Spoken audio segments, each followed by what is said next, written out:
Welcome to TimSold Talks. Join us as we dive into all things real estate, talk about business, food, cars, and much more with industry experts. Dream it, believe it, achieve it. Welcome back to another episode of TimSold Talks. I'm joined with our special guest today, Dr. David Song, chiropractor, strength coach, and founder of Rehab Hero. Thank you very much for coming. He's a personal friend and also my personal trainer, I guess, or chiropractor. Thank you for coming on the show today. Thanks for having me, Tim. First off, cheers. This is not sponsored by Starbucks, but I'm keeping tradition with our of the show. We try some drinks, try some support local businesses or local shops around us. So, and then today, this is one of their spring festival drinks. It's a green tea, matcha, oat milk latte, and just as we're discussing, it's not a Starbucks drink unless it's got some weird long fancy name, right? Yeah. Oh, cheers. Okay.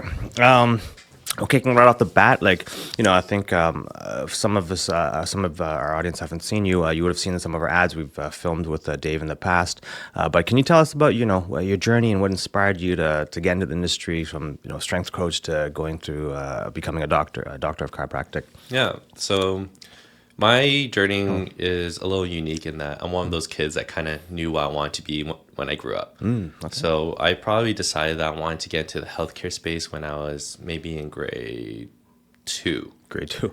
Really young. Yeah.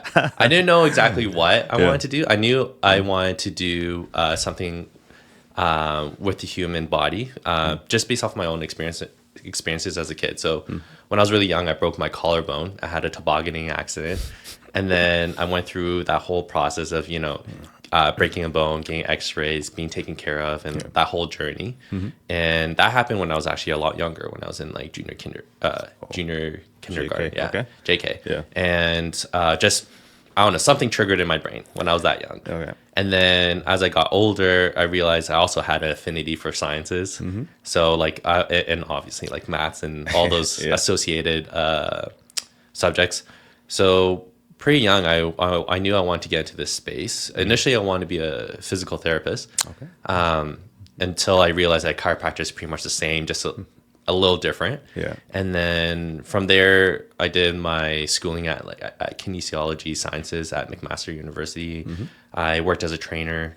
Okay. And during that time, a lot of my clients weren't really trying to get shredded necessarily. They were just trying to. They had like aches and pains, and they were just trying to be able to stay active around that, and kind of sticking within that rehab space. And then from there, I continued being a personal trainer during my chiropractic education, and then graduated. And now I just combine the two together with my approach to healthcare. That's amazing. So Rehab Hero is what you founded. So how long has that been? That's an interesting story too, right? Yeah. So I opened a Rehab Hero in 2020.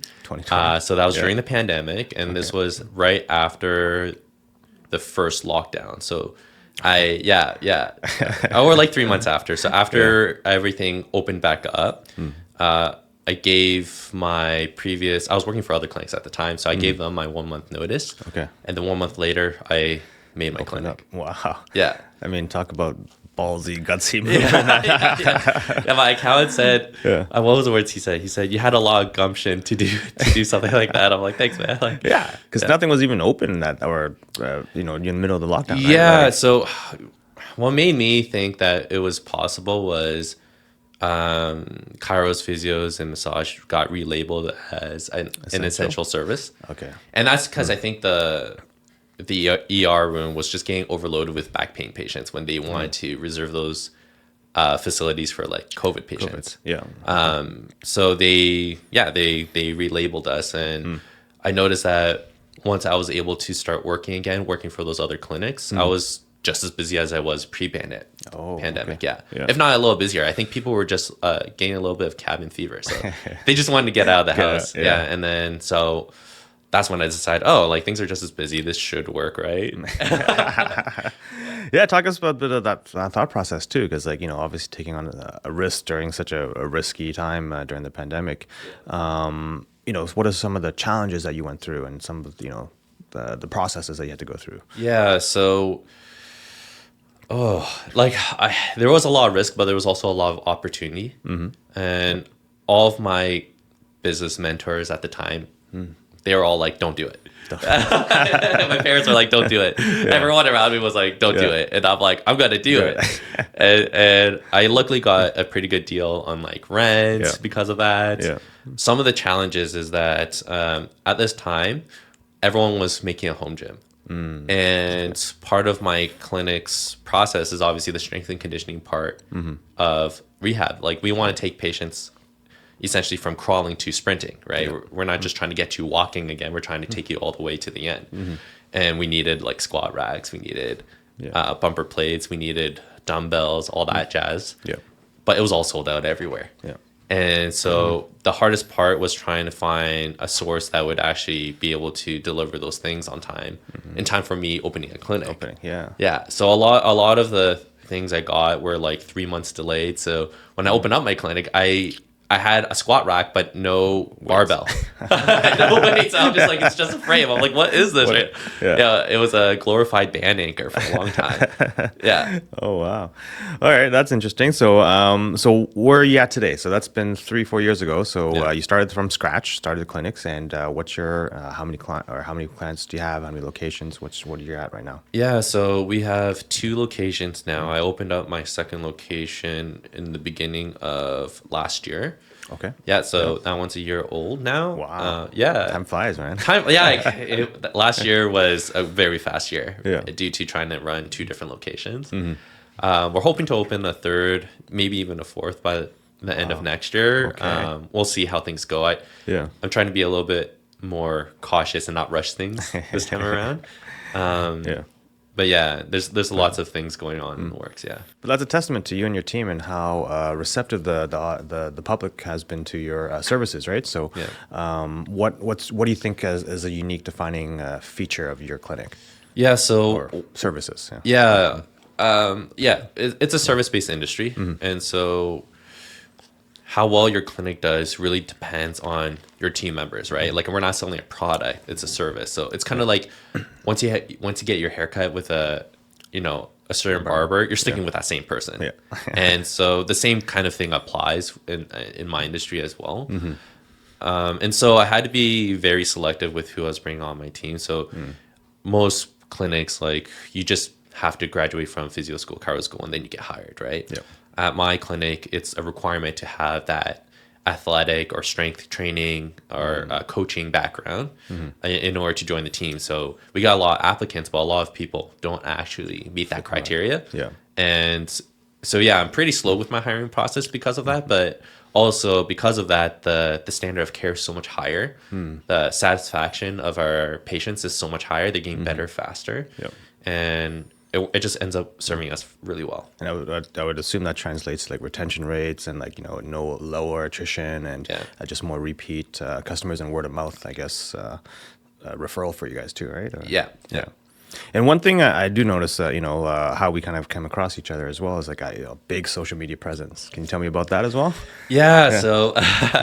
So we have we're just under 500,000 followers on Instagram. All right. That's probably our biggest social media following. We have like 100K or something like that on TikTok and just started YouTube recently. Okay. And really that just started off as a way to kind of, it wasn't really there to kind of get more clout, so to speak. So a lot of the time exercises, especially in the rehab process, is specific to the individual, right? Like cookie cutter approaches just don't work. And a lot of modifications need to be introduced because we're dealing with pain. So like the way you do a squat versus someone else doing a squat, like it might bother you, but it might not bother the other person. So like I have to change it a little bit. Throw a band in or change, like lift your heels up or whatever. At the time when I started my Instagram page, a lot of video content for those types of modified exercises just didn't exist. I would literally Google it and nothing would appear. Nothing on YouTube. And I was like, okay, I'm going to record it for my patients, right? And I was already recording it. I was already trying to edit it to make it look like nice enough for a viewer to watch. So I was like, I'll just throw it on Instagram. Might as well. And I think that resonated with a lot of people like worldwide, where they would just see like an exercise and it'll look really different just because it was very modified. And a lot of people are just like, oh, I've never seen this before. Yeah. Like, it's not just a plank, it's like something else going on. And because of that, I think that's what resonated with a lot of people. And to this day, a lot of my posts are still like, I'm always thinking about a specific individual that came into my clinic. And I'm like, oh, this is literally the program I gave that person for this week. I'm just going to put it all together into a single post. And if this could help someone across, in Korea or, in the US or wherever, I'm like, that's great. It's like, global, I'm more than happy to help this person for free, if quote unquote for free, right? You're sharing your knowledge, and if it's beneficial to someone else, and that's you're doing good in the world, right? So you're putting that knowledge out there and health benefits out there. So kudos to you, man. Yeah, thanks. Okay, so because obviously I think you were one of the first ones I kind of saw, and then now we see a lot of other social media posts from different health professionals. But how else do you stay relevant, do you think? Because this was an initiative I hadn't seen from other or very rarely seen during before the pandemic anyways, right? Yeah. So how else would you say, what are the trends that are in chiropractic and rehab as well? So it has been a good trend where a lot of clinics have started to adopt that strength and conditioning approach.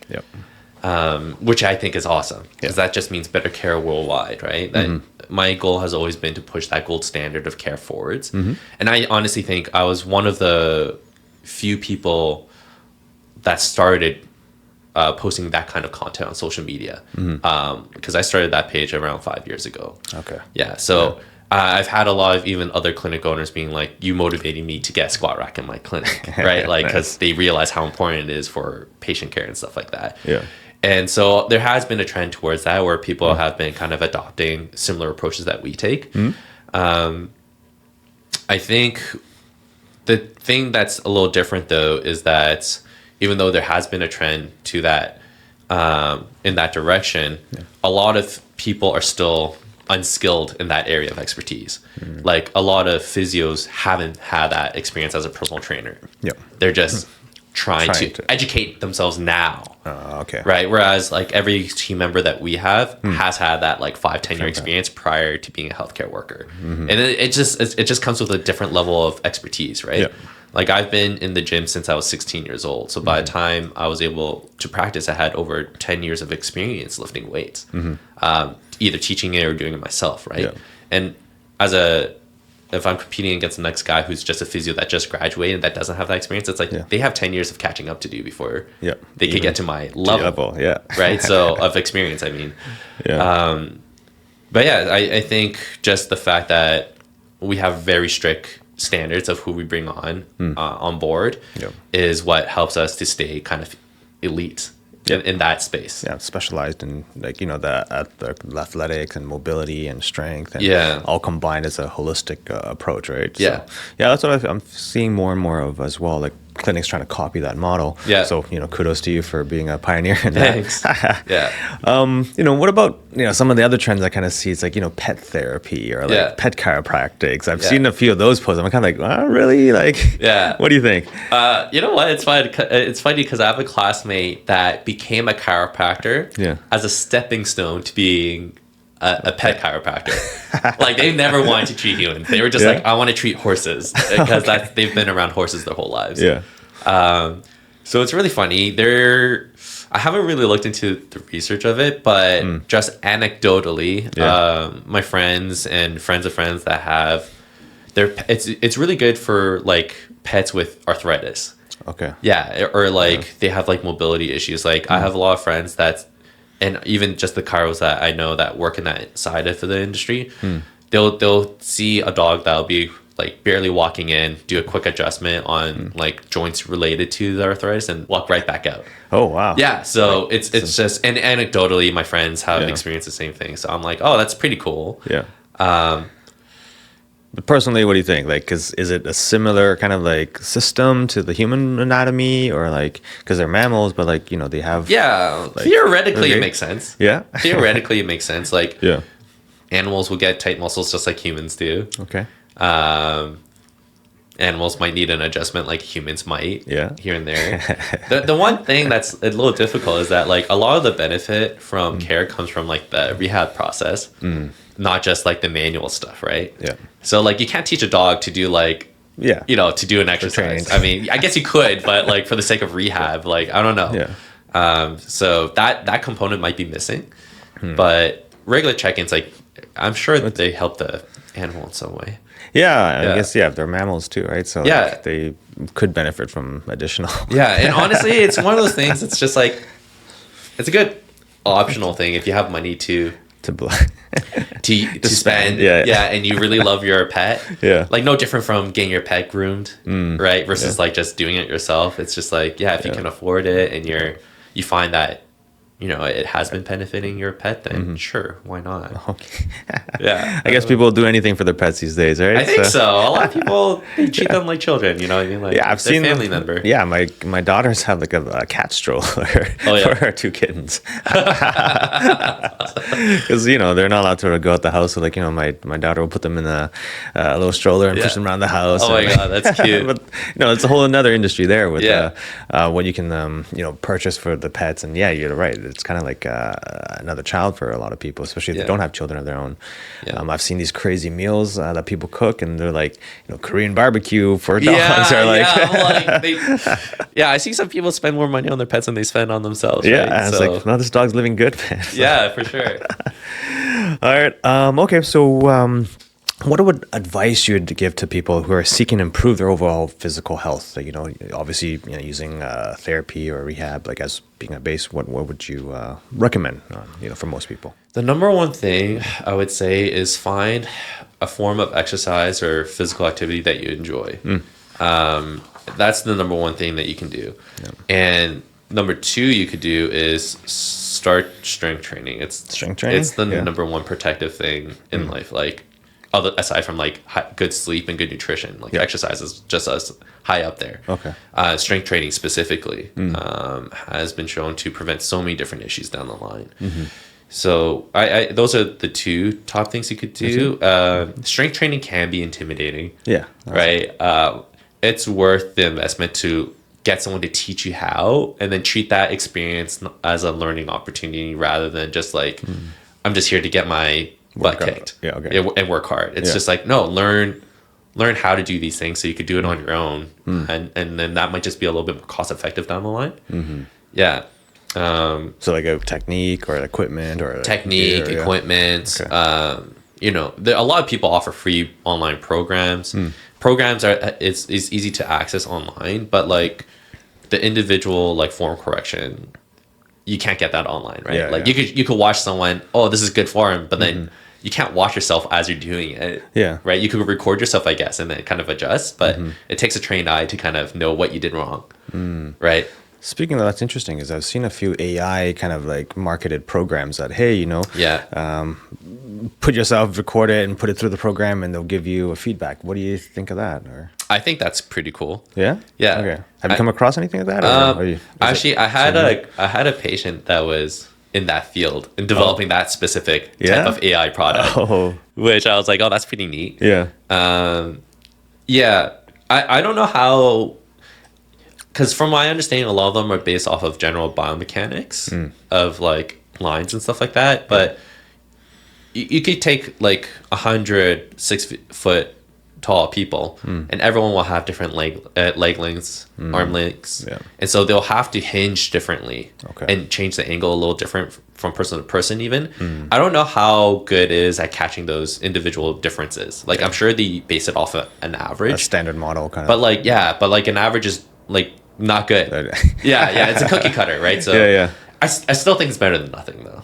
Okay. Probably better than nothing, right? Anything's better than nothing. So at least you're working towards something. Okay. But if you have a friend that's an experienced lifter, like that's probably one of the easiest and best ways to get started. Get them to show you the ropes. You know what I mean? And they can just like call you out on your form, and maybe their corrections might not be 100% correct, but if they're uninjured, you know what I mean? Like if they didn't get injured through strength training, then chances are you might not either if you do the similar training.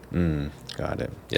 Okay, when you mentioned strength training, because I know, some of the audience say, oh, well, maybe I'm not in shape, or like, it's for young people, or like, if it's for people that are trying to become an athlete or something, like how would you answer or respond to that? It's never too late to get Yeah? started on strength training. Yeah, strength training, you could start when you're 80 and it'd still be beneficial. Okay. What I always tell people, the younger you start, the better, because you want to take advantage of your elevated hormone levels. You have highest levels of testosterone and estrogen that you have now. It only goes downhill unless you're like a growing teen. You know what I mean? So, and those hormones help you to build that strength and muscle mass and improve your recovery. So the sooner you could get started, always the better, because you're going to give yourself the best shot. Yeah. But it's never too late to get started. Like, It's never too late. Yeah, it's never too late. Yeah. Yeah, it's not something you have to. The biggest misconception is that workouts have to like. You should feel like you're dying. Yeah.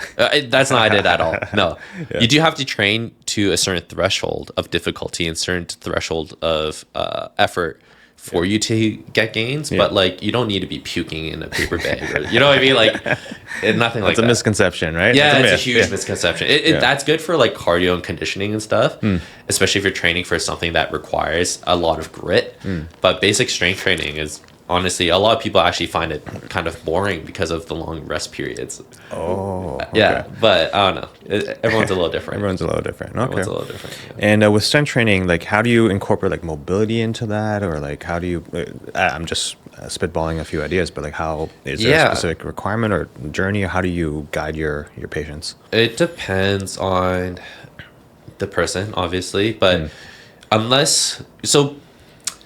The exercise itself will tell you whether or not you have the mobility demand, right? Like if you're doing a squat and your hip is pinching, while you're doing it, it's like, oh, maybe you need to work on something there. Yeah. But if you have no discomfort or you're able to do correct form without difficulty, chances are you don't actually need to do any mobility stuff for that specifically. That said, if you do have difficulty, I always tell people to warm up and cool down with those exercises. Warm up and cool down. Yeah, with them. yeah. Okay. So that you could prime the body up, and then it can handle those activities really well. Yeah. If you have the time, I'd say do it regularly so you can permanently, integrate those benefits into your body. Yeah. Other than that, you don't have to. Yeah. Like I personally don't need to do any mobility exercises because I've done so much work to bring my body up to a certain point that just my regular activities are enough to maintain all of that. Got it. Right? Yeah. So once you hit that certain point, maintenances are super easy. Okay. Yeah. Yeah, because you already built a good base foundation. Then you're just doing regular. It's like a car checkup, I guess, right? Like you do a regular maintenance on it, like runs smoothly, then everything's okay. Yeah, it's even better than car maintenance because the body's not super quick to go back downhill, right? Like really, yeah. Well, once you've gained like a really good base and fundamental kind of mobility, range of motion, and strength, like a lot of that sticks. Okay. As long as you like do a bit. Do a bit. Like, what's a bit for our audience that are listening? Like, what would you recommend, like for the normal average adult? Yeah. Well, once you've unlocked like all of your mobility goals, then really you only have to revisit it like once a week, once every 2 weeks, just to make sure you can still do it. Yeah. Obviously, during that time, you're still doing your regular activities, like you're still going to the gym or playing a sport or whatever. Yeah. But once you've attained something, you don't have to. You could just only do it as a warm up or cool down. You don't have to do it like every day, like you would to gain those. To gain it, right? Yeah, to gain it. Yeah. Ah, okay. Well, that's interesting, I guess, to know, because you always think like you use it or you lose it, right? Like, yeah. But doesn't seem to be the case here as much or as fast. Yeah, it will be if you're like bedridden for like a few weeks, and then your body will stiffen up. But so long as you're staying active, then a lot of it will stick around. Yeah, it's about the lifestyle change, I guess. Yeah.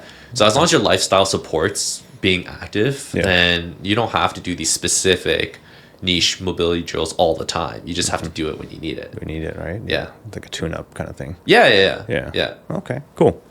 Okay, so nearing our end of our conversation, we always like to ask our guests, like, what type of food would you like to eat for the rest of your life? Just because I like to eat, so it's always interesting what other people like to eat too. I love pizza. Pizza? Yeah, I know it sounds simple. I've had this talk with my wife a lot. Yeah. But I could do pizza. I love pizza. I could eat pizza every day. Any special types or any special brands or No, you make your own or like you know what? I really like the Costco pizza, to be honest. Costco? I love how greasy it Like is. they're like $1 a slice ones or like Yeah, like you could buy the whole Oh, the whole thing. So that's what I usually do. Yeah. Yeah. Oh man, okay, that's interesting.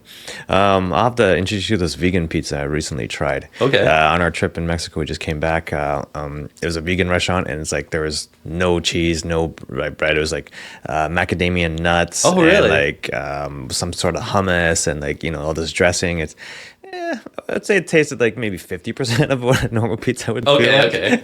Yeah. But I guess it's a healthier option. Healthier option. Yeah. Yeah. Yeah. Or some. Okay, so that wraps up our episode of TimSold Talks this week. A huge thank you to David Song for sharing his experiences and his story with us. Where can they find you? Just quickly before we go. Yeah, so we're in the GTA, so we have 2 clinics right now, one in Markham, one in North York. If you want to book in, you could just look up Rehab Hero on Google or just go to rehabhero.ca. Okay. And you can find us on social media, on Instagram. Our take or our handle is Rehab Hero. Rehab Hero, one word. So yeah. We'll also post all the links for everyone to kind of access as well. If you enjoyed today's episode and looking to buy, sell, or invest in real estate, please give us a follow. Please leave us a 5-star review. Please follow David and his wonderful, amazing team. They've helped me tremendously in my own health journey as well. Remember, guys, dream it, believe it, or achieve it. It's a beautiful day to sell houses. Thank you very much for listening. Hi, I'm Tim Kern, and I proudly lead the TimSold team. We're voted as one of the top 3 brokerages in Markham, and we will sell your house fast and for top dollar with the least amount of hassle, or we guarantee to buy it. Call us today and start packing.